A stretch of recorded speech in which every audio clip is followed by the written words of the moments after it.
Hello, beautiful people. It's Quintin from the Hunters of Light. And today in our Q&A, we are talking to Tanya Vosloo from Sandenbergh Vosloo Attorneys, and it's relating to the POPI Act.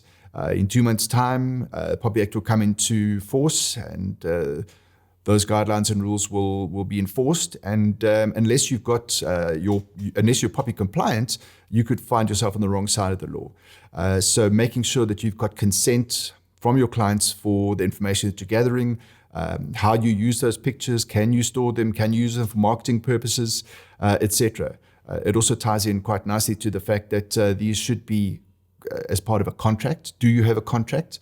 A lot of times we see people getting into trouble with clients, and we say, what did it say in your contract? And they say, well, we didn't have a contract. So it's incredibly important to start making sure that you're getting these business practices in place so that you can be covered. If you're a first-time watcher on the Hunters of Light channel, thank you very much. It's fantastic to have you here. Please remember to like, subscribe, and hit the notification bell. If you've watched before, welcome back. Just remember that when you subscribe and like the channel, it allows us to grow.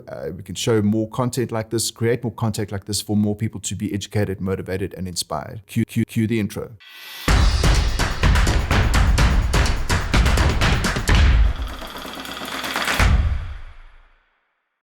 All right, so POPI, have you got consent from your clients? Are you storing the content properly? Do you even know what POPI is? I think a lot of photographers don't really have an understanding of what it is, what's required, and what makes them compliant with it. And not being compliant could open up a whole can of worms for photographers, and I think that it's about time that we get a bit of feedback on that and a bit of advice and a legal standpoint on on what it is, how it works, and what you need to do to be compliant. And today we've got Tanya Vosloo from Sandenbergh Vosloo Attorneys. She's one of our contributors.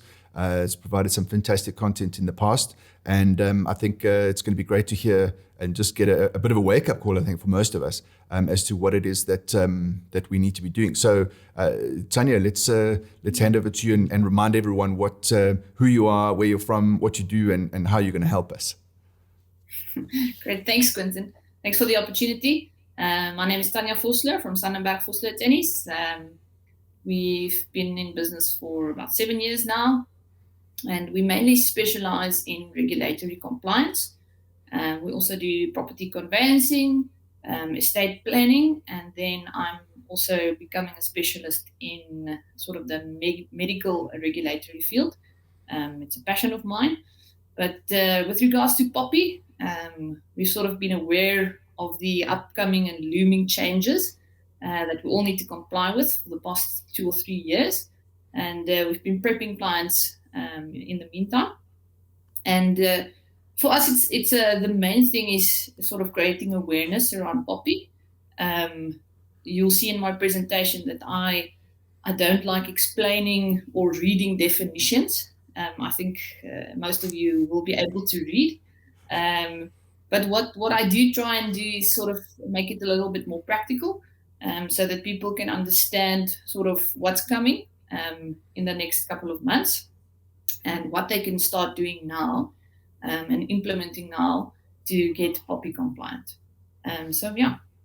Okay, that's cool. And then we'll do a bit of a Q&A afterwards at the end, because I know that I've got a couple of questions from Hunters of Light members, and we can just talk about that and if there are any questions that come up through the presentation. So yeah, I'm looking forward to it.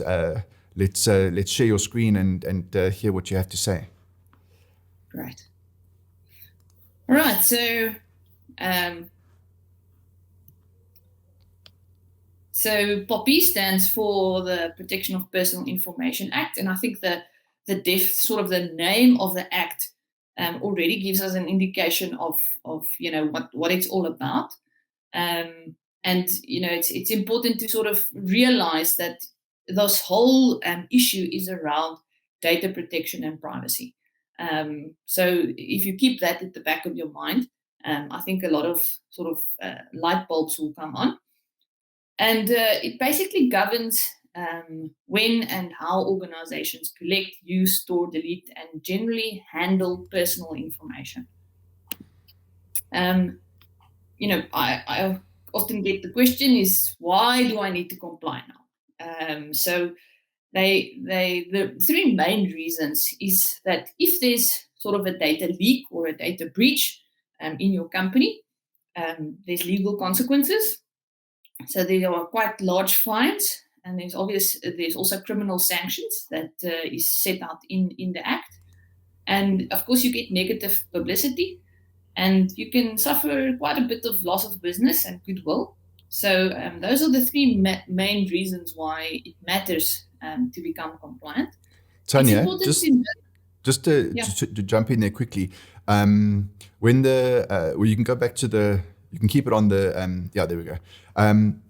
Just to jump in there quickly, with regards the legal consequences, as in fines, is there like a sliding scale? So if you're a one-man operation, it's X, and if you're a corporate, it's 3X. Is there something like that, or how do they work that out? I mean, if I'm a one-man photographer, how is that going to affect me? Is I suppose what I'm trying to get answered. So it's interesting, and all our laws are the same, interpreting sort of fines and criminal sanctions, the amount of years that you will sit in jail if you're found guilty. It relates to the circumstances of each case. So there's no blanket penalty across the board. It will literally go to court or go to the regulator, and they will then decide on your specific merits of the case what your penalty will be and what your criminal sanction will be. But I think the maximum is R1 million fine. So it is quite substantial. So it's important, for a small company that can kill you. Absolutely. Yeah, and I mean, the thing is also that for you to defend that's going to cost you 100,000 Rand, 150,000 Rand to defend it. So at the very least, you're in for 150,000 Rand. Yeah. Yeah. So, I mean, legal fees are very expensive. So, and it's something that you need to defend. Absolutely. You can't just sit back and sort of wait for the consequences to happen. So, and it's important to note that from the 1st of July this year, sort of the entire POPI Act becomes valid. So from the 1st of July, we can expect to see people or entities becoming held responsible. So it will be an interesting sort of second part of the year to see sort of just how it is implemented. And, if you think of data leaks, just in the past year, the things that, popped up in the media, they couldn't at that stage, criminally sanction, for example, those entities or persons. But from the 1st of July, that starts kicking in. So the consequences of POPI starts kicking in from the 1st of July. So we've got basically 2 months to make sure that, we are compliant. So interesting to note that there's a lot of companies out there selling a POPI compliance certificate. It isn't, there's no such thing. So if you got the certificate, doesn't mean that, you are now exempt from the consequences. They made that up. They've got an internal certificate that they've created. It's not a regulatory thing. So it's important to know that there's no sort of, certificate. It's really going through the steps and making sure that you've got all your I's dotted and your T's crossed. Okay, so that's great. That makes the person POPI compliant. All right, thank you. So POPI defines what personal information is. So it basically comes down to, how you identify a person or an entity, where they are, and also their beliefs. So that's an important one that, is sometimes overlooked. What religion they follow is personal information. What trade union they belong to is personal information. And for photographers, it's, how they look, because you're capturing a person's image. So that will also fall under, gathering of personal information. There's an international application to the protecting of data. The General Data Protection Regulation is a regulation that is applicable on most of the European countries. So it's important to know that POPI, if you're POPI compliant, you'll most likely be GDPR compliant. In my opinion, it is a more stringent regulation, the POPI Act, than the GDPR. It is more involved, but it's always important to get advice when you're sending information cross-border. So people always say, okay, but now I'm immigrating. I'm taking, all my hard drives and information over to UK. So, is that then applicable to me? The important thing is the sharing of information. So, obviously, if you're taking it overseas, you just need to keep it safe wherever you're taking it. But as soon as you share data cross-border, then you need to get legal advice as to how to do it safely, not just sending an email with a bunch of personal information to some international person. So it happens a lot, more than we think. And the easiest things that we can think of is just a simple email.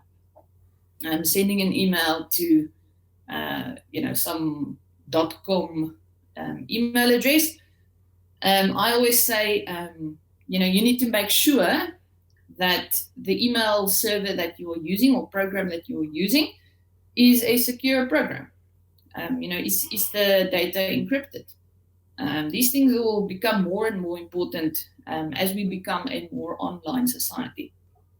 A question that I get is my Gmail account, safe? And I think you can do some reading on it. For example, Google scans your Gmail account, as far as I understand, for sort of habits. You're sending an email to your doctor regarding, a vasectomy that you want. And now suddenly you're getting, interesting Google ads or, Facebook ads just because, they've been scanning your emails. Wow, so, that's incredible. I really didn't realize that that was the case. So that's clearly not compliant at all. Yeah, so they sort of say that it is a bot. So there's no person that, has access to this information. But at the end of the day, I think as people that process personal information, we need to make sure that we're doing it in a safe way. I think everyone should do their own research with regards to sort of free email accounts because it's free for a reason. And start making the decision yourself whether it's safe enough to use. Something to consider whether it will become applicable in the future. Hacks, those type of things of those servers, those bots, that information that they gather. It's going to be an interesting time in the next 5 to 10 years with regards to that.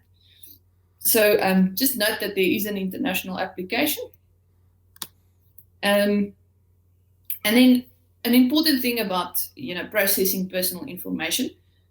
So, you've got a client, they're emailing you, they're sending you their company details, their address, etc. That's all personal information that you are now privy to. So it's important to have some sort of way for them to consent that you are processing this personal information.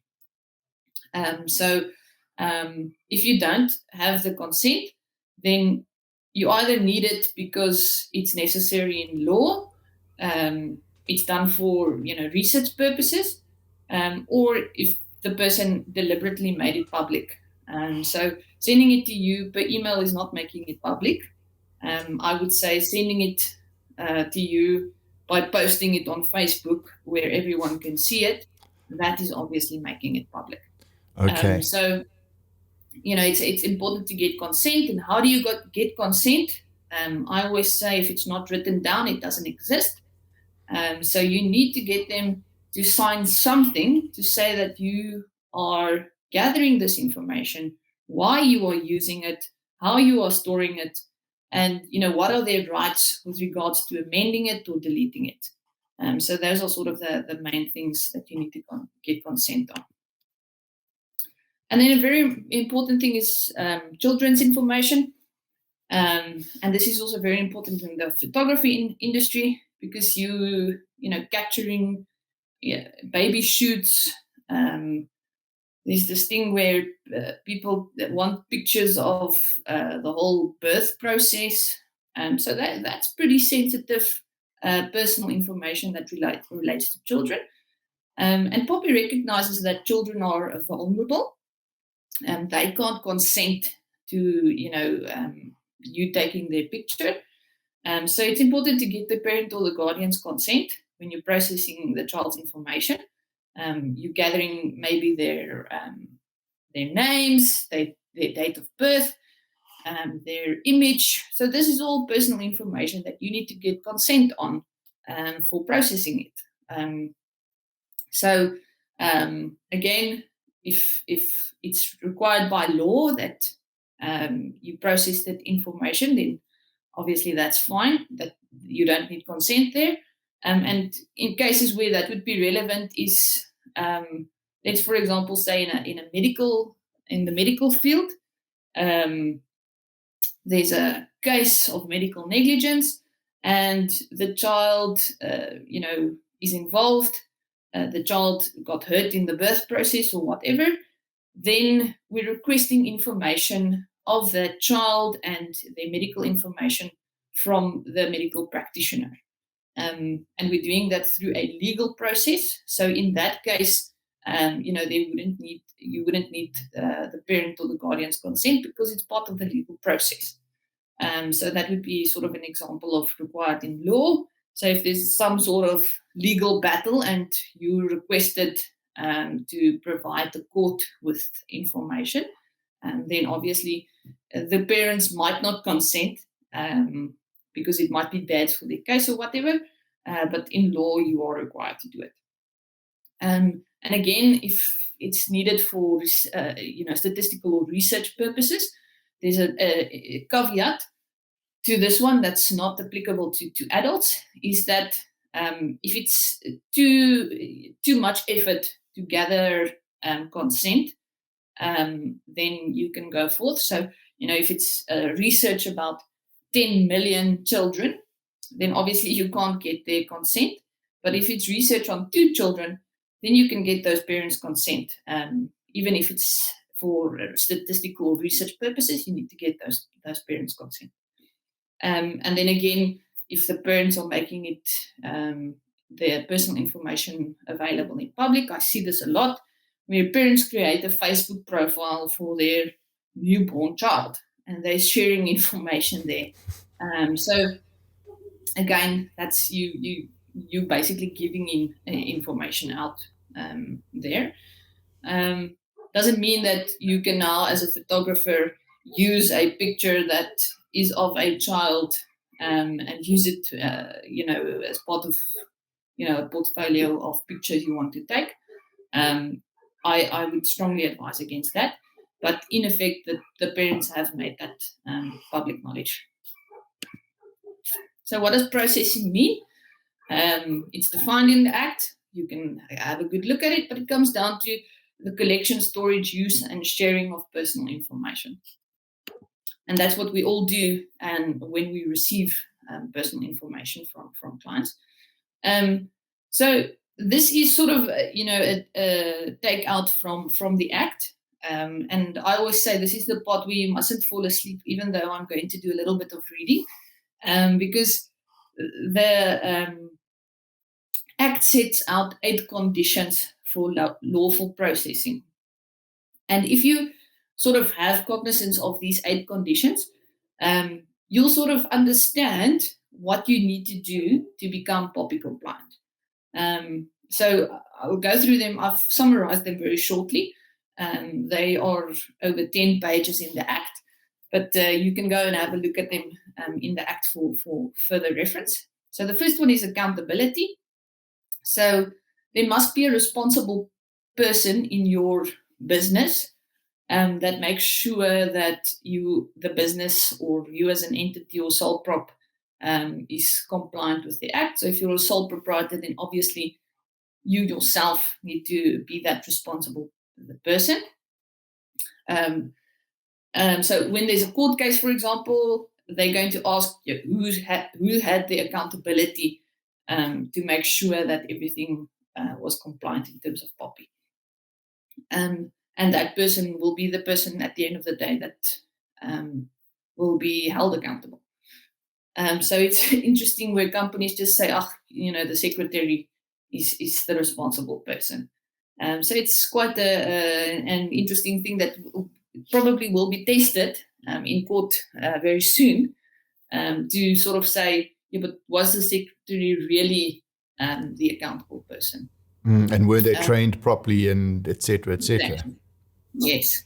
So it's going to be an interesting time, like I said, in the next couple of months and years to see how POPI is tested in our courts. And then there's a processing limitation. This is the second condition. You can only process the information with consent. So you can't just process it without the consent. So it's important to get consent. It must be purpose specific. So knowing what trade union a person belongs to is probably not necessary for you to take pictures in the labor process, for example. So you must only gather information that is necessary and purpose specific. So if your instruction is to take pictures, family pictures, then you can't have information about what sort of employment does these people have, because why is it necessary for you to know? Then there's a limitation on the further processing. So if you need to take that information and sort of change it or summarize it or put it into a report, and then you are further processing personal information. And you can only do that if it's compatible with your original purpose. So again, in photography, I don't see how it will be applicable, but in a medical sort of realm, what happens is in a court case, they ask for a medical report and possibly an opinion from a medical practitioner. So they are then taking that report, and another medical practitioner or an expert is looking at all that medical information, and they are compiling a report for the court. So they are then further processing personal information. So just that's the fourth condition. The fifth condition is information quality. You, the responsible party, the accountable party, must make sure that the personal information that you are collecting is complete, accurate, and not misleading, and that it is updated when necessary. So, having someone's name incorrectly spelled, you've got the responsibility to make sure that it is correctly spelled. Openness. So this is where you need to tell the data subject or your client what information you are collecting and how you are storing it. So that is sort of, the openness or the transparency element. And then the seventh condition is security safeguards. So what are you doing to make sure that the information that you are gathering and storing is safe? And we'll talk a little bit about that later on again. And then data subject participation is that the client can at any time tell you, thanks, Quintin, for taking the pictures. I've paid you. I now want you to delete all the information you have of me. So they've got a right to do that. The right is only limited, again, in the medical field, because they've got an obligation to keep medical records for 5 years. So, interesting sort of thing. So just to jump in there. So from a photography point of view, would that mean deleting everything that's on email, etc., but obviously keeping your contract? Yeah, so you need to keep your contract, because if there's some sort of dispute later on, then obviously you'd need that.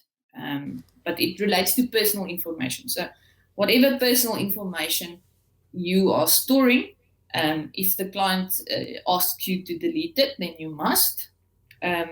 Just one note is sort of on a financial aspect. So if you've created an invoice and there's a proof of payment or whatever, or if there's a VAT implication, SARS requires you to keep financial records also for 5 years, I think. So those types of things, if it's required by law for you to keep, then obviously you need to keep it. But for example, if there's no reason for you to keep their address, then you need to delete it if they ask you to.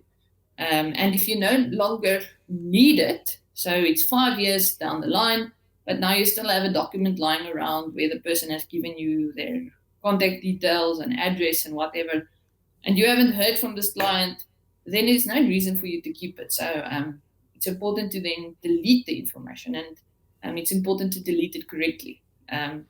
If, for example, I think it happens in a lot of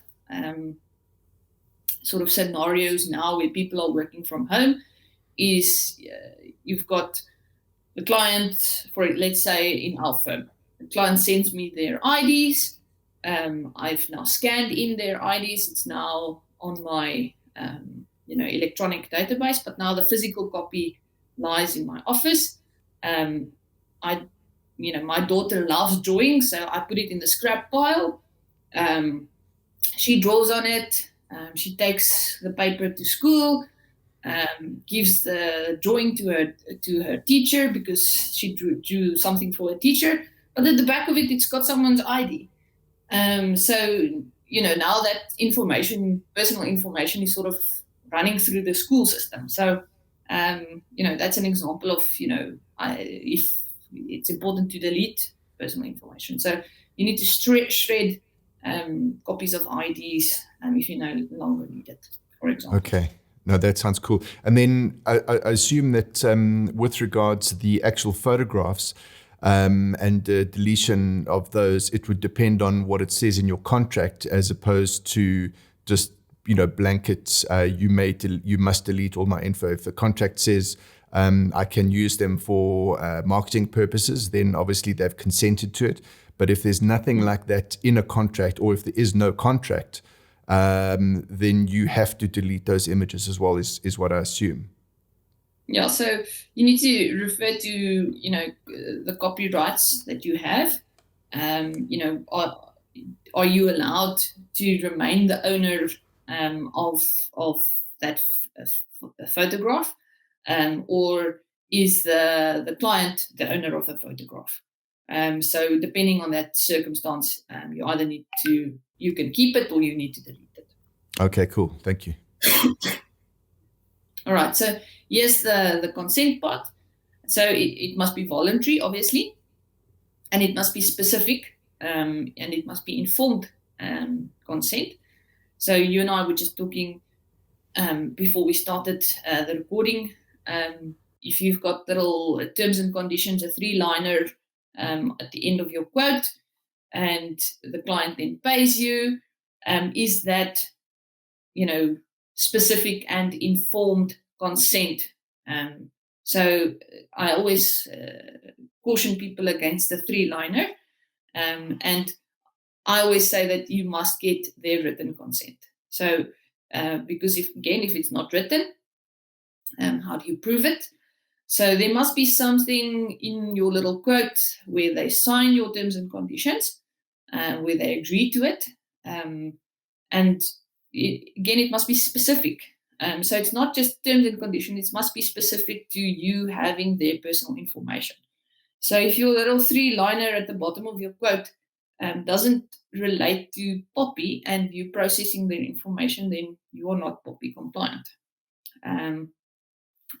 So yeah, that's sort of the gist of this slide. So, in photographers, what personal information do you guys collect? And, what sort of the legitimate reasons for you to do it? Obviously, photos you're taking, that's what you're doing. So you're taking the image, that's the legitimate purpose that they are contracting you with. In your contract, you've got personal information. When you're communicating with a client, you're using their email address or their WhatsApp number. You're sending, the photos to them and accounting, and you're sending an invoice to them. So those are all legitimate purposes for having personal information. I often see that people use free software to send large files that contain personal information. Again, it's important to note they are free for a reason. I won't name specific programs, but is that secure? Is it a secure way to transfer information, personal information? Who has access to that? That software company. Do you know who's got access to it? Is it a person that's sitting at the that needs to, some of them say we will delete whatever file you've posted here within 24 hours. But what happens in that 24-hour period? So it's, things to consider. Collecting and using personal information. So again, this is sort of a summary. We've discussed this in the 8 conditions. Only collect what's necessary. Provide clear information about how the data will be used and whom it will be shared with, store it safely, and have a data protection policy or privacy policy in place for all new employees. So if a new employee comes to work with you, so that they know an ID you need to shred if you've already scanned it, and we don't need the physical copy. Or they need to know what is your policies on using and deleting and storing of personal information. How often do we update passwords if it doesn't happen, if there's not an automatic prompt for it, all those types of things. So it's important to have a privacy policy, and also on your website. So if your website collects personal information, you need to have some sort of POPI compliance on your website. So a lot of people have this contact us little page where I'm putting in my email address, sort of my problem or my request and my name. Now I'm receiving that information and I'm doing something about it. So, they need to consent. There must be a tick box after they've put in that information to say, there's a privacy policy on our website. It's at the bottom of our page. Have you read it? Do you consent to it? Thank you very much. So that would be, a POPI compliance element that I think a lot of IT companies will start implementing in the next couple of months. Marketing. So this relates to your question earlier, Quintin, where you needed to get consent from your client with regards to the use of the photography that you've taken, the photographs or the video in your marketing for marketing purposes. And then if you receive direct marketing, so this would be, it happens to me a lot, you get spam emails from I don't know where, selling us, a loan or a car or whatever is in that sort of marketing. There must be, if you are sending out those types of emails, you need to have a opt-out or an unsubscribed little icon that you can click on. Otherwise, the consequences of POPI can start becoming applied on you from the 1st of July, which is an exciting thing for me, because I am very excited to start complaining to the regulator about all these emails, these spam emails that I receive, to see what will happen to these entities. So they will be receiving at least 30 emails from me per week, as I complain of all the spam that I receive, unsolicited spam. So I'm excited about that. Yeah, that and the the recorded phone messages. Yes. Well, I never know who it is, because as soon as I hear it is one of those robots, I immediately put down the phone. Yeah, And I exactly. block their number. But again, this is something I'm excited about, to start implementing POPI on people. Data sharing with third parties. So this would be in the case for, let's say, for example, you've got a database, and now you want to create an app, for example. Now you've got an Excel spreadsheet with all your clients' information. You want to put it in some sort of management system. You want to create a personal app for yourself. Now you're sending all that personal information to your IT company or the app developer. Have you put in a contract between you and them to say that this information is confidential, number one. They can't, use it to spam your clients with. And secondly, they're responsible if there's some sort of leak on their side with regards to all this information. So your contracts with suppliers need to be POPI compliant. So it's important to sort of, have that in place. And again, you need to transmit or share that information in a secure manner. So something to be aware of.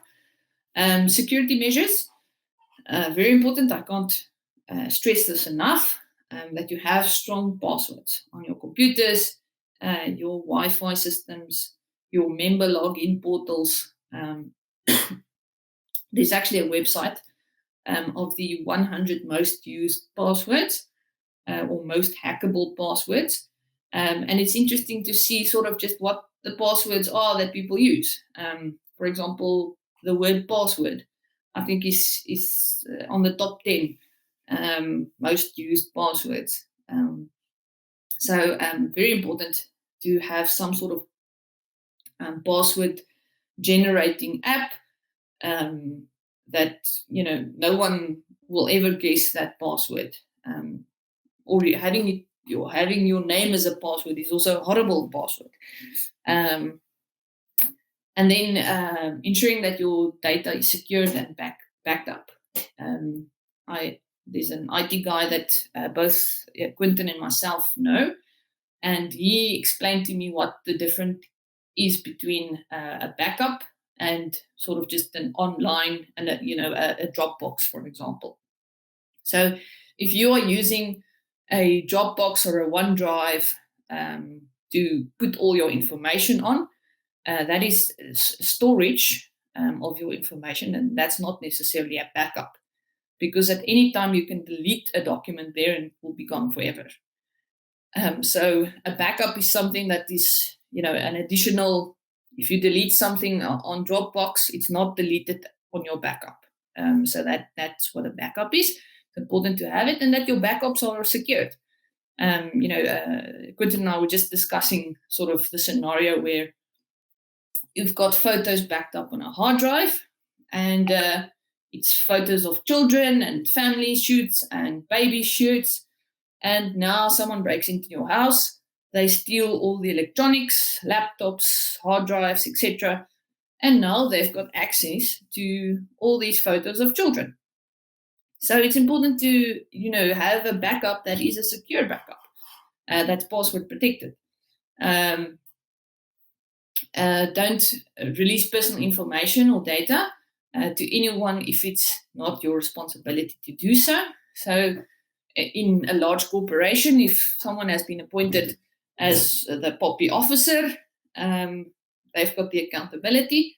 But now, someone phones you, they say they're from Microsoft, they just need to log into the server. Can you please just provide them with the password for the server? If it's not your responsibility to give that information, don't. Just say, oh, I'm just putting you through to our POPI or your information officer, and then they will know whether it's a legit call or not. So if it's not your responsibility, don't release personal information. Never reply to suspicious or unexpected emails, or click on hyperlinks that you don't know the source of. Don't open, funny PDFs. I get a lot of them. It goes directly to my spam folder, but it says, here's a proof of payment. And I can clearly see it says Standard Bank or FNB and everything looks fine, but the email address is funny. And if I know not to click on those things because it's some sort of thing that will take over your computer and make sure that you can't get into your computer or it has access and then steals personal information. So never, if it's not a trusted source, if you don't know where it's coming from, don't open URLs or hyperlinks or attachments. Yeah, and that if you put in these are fairly simple security measures. And if you put in these, you're a lot safer than you were yesterday. And that is sort of the requirement that you need to comply with it relates to security measures is, have you taken reasonable steps to make sure that your information is safe? So, for example, we've got cabinets with files in them. Who's got access to those cabinets? Are those cabinets locked? We, for example, store people's last will and testaments. Who's got access to those last will and testaments? We've got a responsibility to put them in a fireproof safe, because if there's a fire in my house, all that information will be lost. So important to do what is reasonably expected from you. And I think locking cabinets, putting in good passwords, not opening suspicious emails or attachments, making sure that your backups are safe and password protected. Those are reasonable steps that you can take. So in summary, only collect, use, store, and disclose or share the information that is necessary for you to perform your job. Make sure that you keep personal information in strict confidence. Put in security measures when you store information, and properly dispose of personal information if you no longer need it or if your client asks you to. So where can you start? Except for the security measures that you can put in, sort of the basics, is you can appoint a person to have responsibility in your entity. If you're a large corporation, then you need to appoint someone, get them trained, help them put in a policy, make sure that everyone in your corporation or your entity is aware of this policy, give them the requisite training with regards to POPI and how you need to deal with personal information. Draft a policy, a privacy policy. If you're a sole proprietor, you don't need a privacy policy, but if you've got a website, you need a privacy policy, especially if you're gathering information, personal information. And remember, something like data habits, how people are clicking, is also personal information. It relates to that person's habits.